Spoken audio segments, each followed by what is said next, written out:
If there's one thing that Mobile World Congress continues to prove to me time after time, is that there's a lot of innovation found in phones launched outside of the US. Case in point.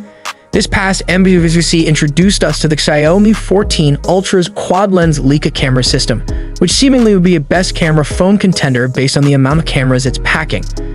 What's most impressive though is that the Xiaomi 14 Ultra is sporting a variable aperture that gives users even more control over the camera. And you know what? Every phone maker needs to copy it. Even though we've seen variable apertures in phones before, remember the Galaxy S9 back in 2018.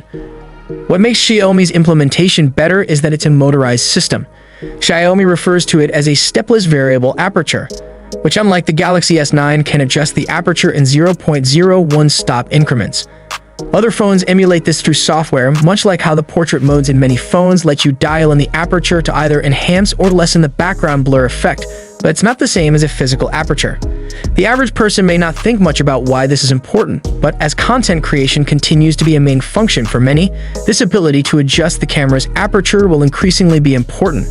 Today's best camera phones like the iPhone 15 Pro Max and Galaxy S24 Ultra can make the average person seem like a seasoned portrait photographer.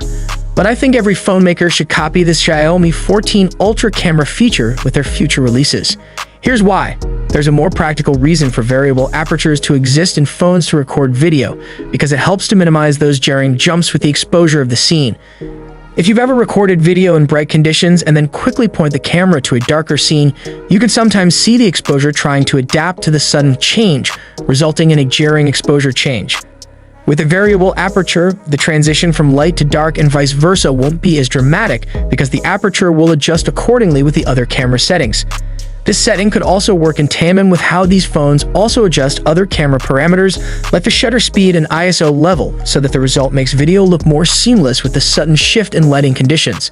Its variable aperture is such a game changer for both photos and videos. Why did it not take off after the Samsung Galaxy S9 introduced it in 2018? Do let us know in the comment section. Hope you liked and subscribed to this channel. I will see you in next one.